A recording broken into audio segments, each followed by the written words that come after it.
Hi everyone, let's talk about Aew Dynamite from February 4th, 2026. This show was a very good episode. I gave this show an 8 out of 10, guys. Let's talk about it. The show kicks off with MJF and Brody King sending messages to one another, as well as Kenny Omega and Don Callis and Bays of Wrath and Megan Bads, penciling forward, and Mega Bane doing the same. And then we had the Death Riders with Claudio Castagnoli and Maria Shafir versus the Don Callis family. This match was good, guys.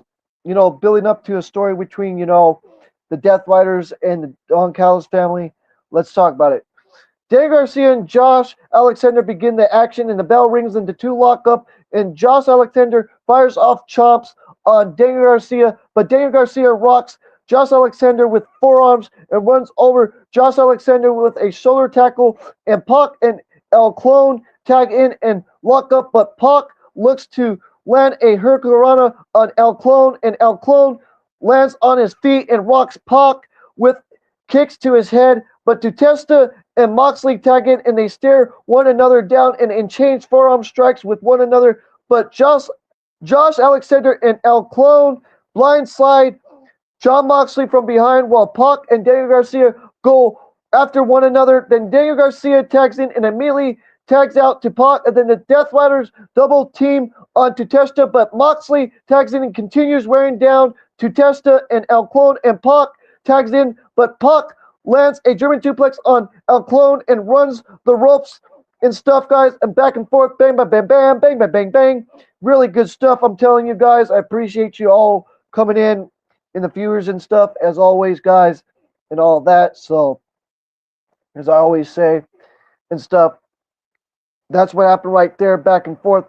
And then the forearm with one another, but Alexander and El Clone blindside Moxley from behind while Pac and Garcia go one another.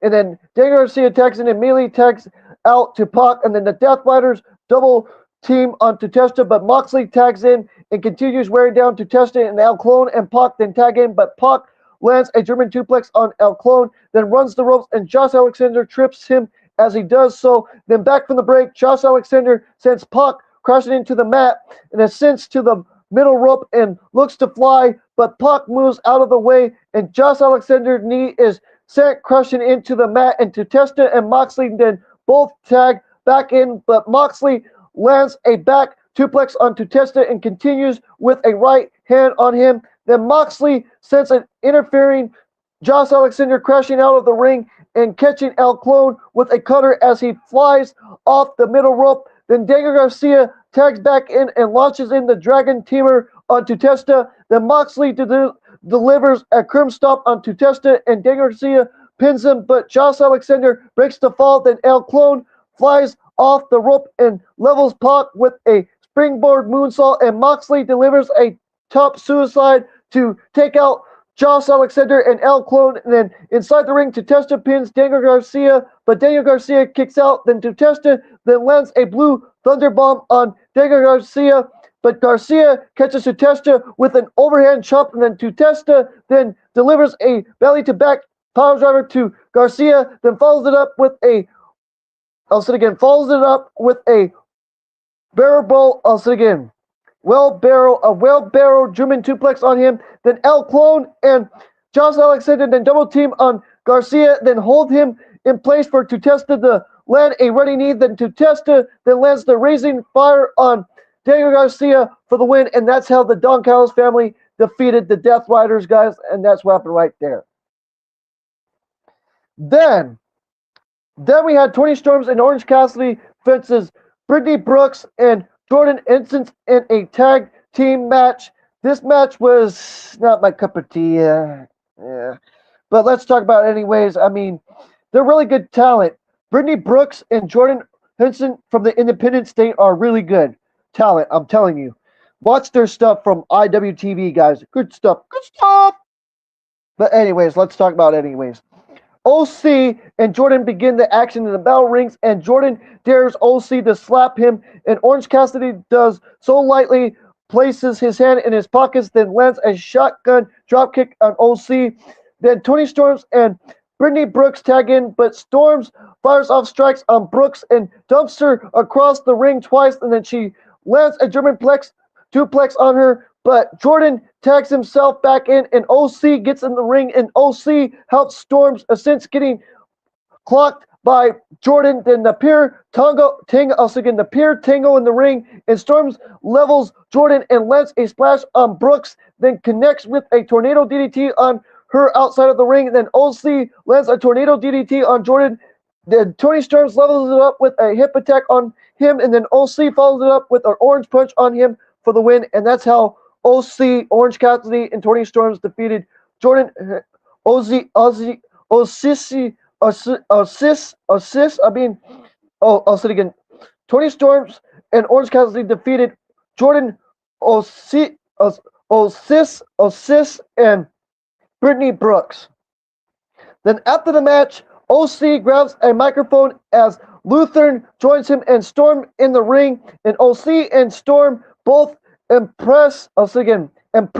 regret about agreeing to take part in a tag match against Maria Shafir and Wheeler Yuta at Grand Slam, which we already talked about that, like I said again, in which the person who gets pinned will have to shave their head and, all that. Then Storms pulls herself and OC together with Tony Storms persisting to make Maria Shafir to look like Moxley, while OC takes the part of Cassidy.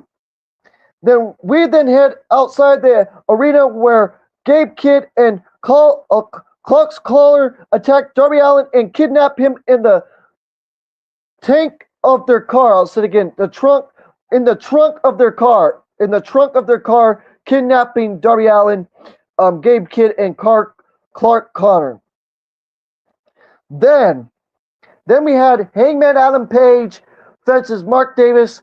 This match was a little fun match. Let's talk about it, guys. The bell rings and Hangman Adam Page lands a shotgun dropkick on Mark Davis, and Mark Davis levels Hangman Adam Page with a pair of chomp and follows it up with a German suplex to him, then fires off right hands on Hangman Adam Page, then lands a back elbow on Hangman Adam Page onto the outside as Hangman Adam Page sits on a chair. Then back from the break, Hangman sends Mark Davis crashing into the mat off the middle rope, and he rocks Davis with a clothesline, then hit him on the corner, then looks to pull Davis off the apron with a sunset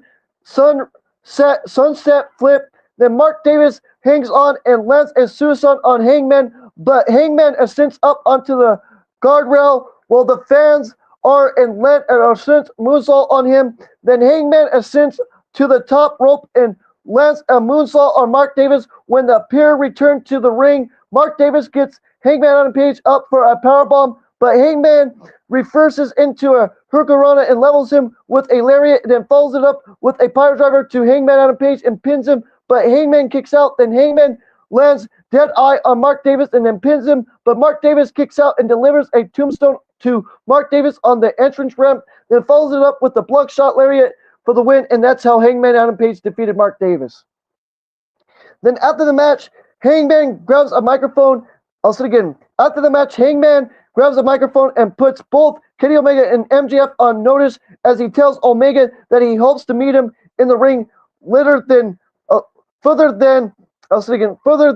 in Andrade Elo in a number one contenders match for the AEW World Championship at Grand Slam Australia, which we talked about that already, guys, on my AEW Grand Slam Australia review. You can go and watch that if you want to. Then we had Kenny Omega versus Andrade Elo, and Andrade Elo picked up the win here, guys, and that, they had their match last night, and, Hangman won. You can go back and watch that review that I did.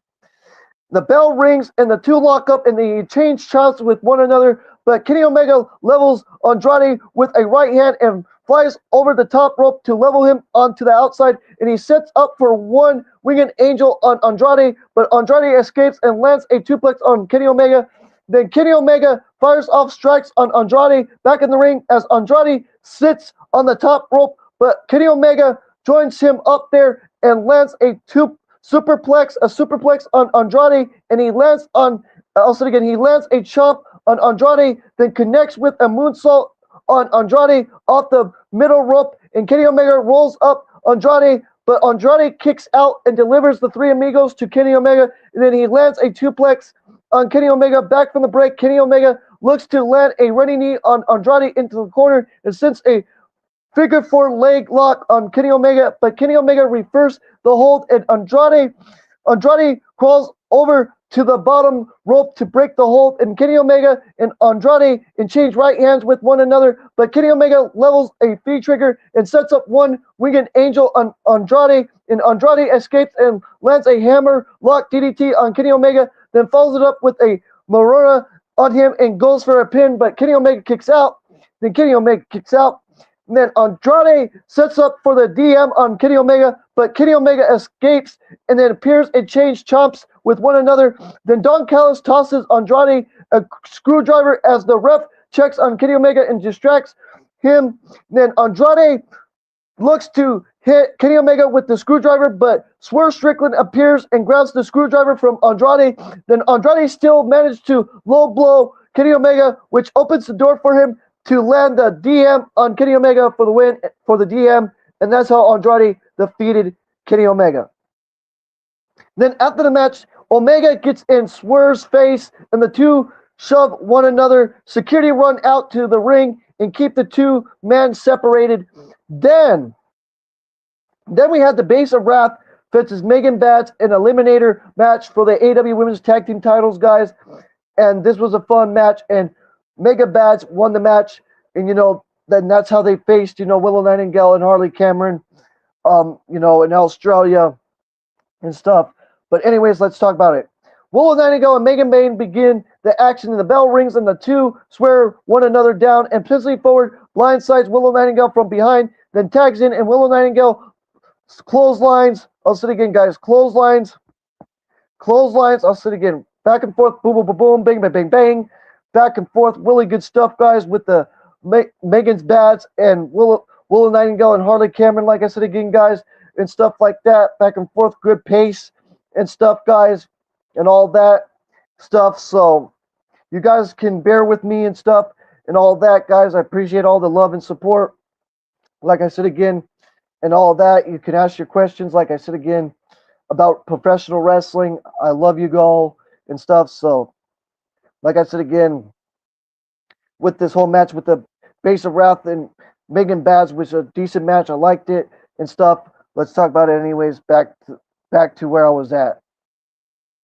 So the bell rings and the two swear one down and pistol forward blindsides Willow Nightingale from behind, then tags in Willow Nightingale and clotheslines Megan Bayne out of the ring and tags in Harley Cameron, and Willow Nightingale assists Harley Cameron and lands a splash on forward, and then tags back in and lands a suplex on her, and Bayne fires off knees on Nightingale, then delivers a top suicide to take out Nightingale onto the outside, and then back from the break, Nightingale runs over Bayne with a shoulder bounce, and then Harley Cameron and forward tag it, and Cameron rains down right hands on forward, and she follows it up with a back suplex to her, and then takes out to Bayne. Then Bayne and forward look to land a double suplex on Cameron, but Cameron counters into a double DDT on both of them, and then Megan Bayne ascends back up to the top rope, but Harley Cameron rocks her with an Inzanari. Then Willow Nightingale and Harley Cameron delivers a double suplex to Megan Bayne, but Fizzly Forward responds with a double blockbuster off the ropes to both Harley Cameron and Willow Nightingale, and Harley Cameron connects with a tornado DDT on Megan Bayne, and Willow Nightingale follows it up with a spine buster to her, and she goes for a pin, but Megan Bayne kicks out, and Forward sends Cameron crashing into the corner of the ring, but Bayne gets her in an electric chair position and lands the Doomsday device on Cameron with Forward for the win, and that's how Megan Bats defeated the Base of Wrath. Then we head over to a video from I'll say again. We then head over to a video from Tommaso Ciampa where he issues a TNT Championship Open Challenge on Saturday's Collision, AW Collision, and all that. Which that was a great match with Roderick Strong, and Claudio Castagnoli for the TNT title. Which we'll talk about that review tonight, later on here tonight or early morning. So carry with me, guys.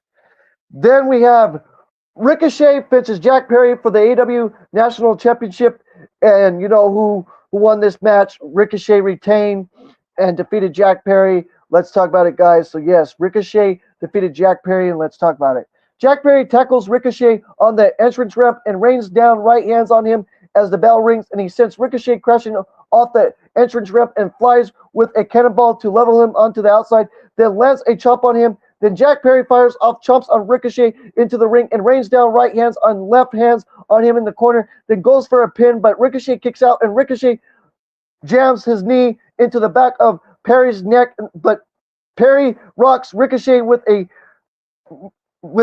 kick to his face and fires off right hands on him, and then Jack Perry dunks Ricochet onto the apron and sends him crashing out of the ring, but Ricochet sends him crashing into the commentary desk spine first, then back for the break. Jack Perry fires. I'll say it again. Jack Perry flies over the top rope with a Tonko Hilo to take out Ricochet onto the outside, and then gets back in the ring and looks to land a DDT on Ricochet, but Ricochet counters into a pair of duplexes and lands another duplex on him onto the apron, and then he delivers a Death Valley driver to Jack Perry onto the floor and dumps him back into the ring before Jack Perry lands a Poison Guarana and a DDT on Ricochet. Then Jack Perry gets Ricochet up on his shoulders and delivers a cutter to him, and he goes for a pin, but Ricochet kicks out to Jack Perry, launches the cinch strap on him, and then the Gates of Agony ascends at ringside with Bishop Khan and distracts the ref as Talia pulls him to the bottom rope to break the hold, and then the Young Bucks appear with Matt Jackson hitting Bishop Khan with a chair, and Nick Jackson flying off the entrance ramp to level Talia, and notice to the ref, and Ricochet has set the national championship up on the middle turnbuckle and sends Jack Perry crashing into it. It follows up with the Fergo for the win, and that's how Ricochet won with the Fergo. Then we head backstage, and where Gabe Kidd and I'll say it again. We then head backstage. I'll say it again. The whole thing goes back to backstage where Gabe Kidd and I'll say it again. Going to the backstage where Gabe Kidd and Clark Connor. I'll say it again, guys. Clark Connor hijacks the show backstage and shows a video of himself dragging Darby Allin in a body bag behind their car. Then we have the main event. Guys, with MJF versus Brody King, an eliminator match for the AEW World Championship. Let's talk about it. The bell rings and Hangman Adam Page appears on the entrance ramp, and Brody King sneaks up behind MJF and puts him to sleep with a sleeper hold, and then follows it up with a cannonball in the corner back in the ring and a pile driver for the win, and that's how Brody King won.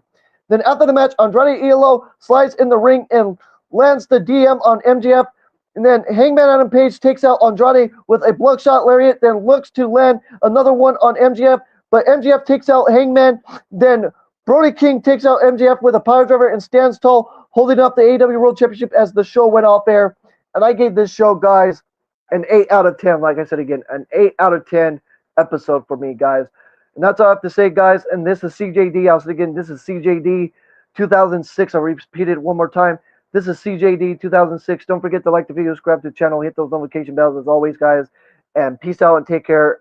Peace out and take care and much love as always. Peace out and take care and much love.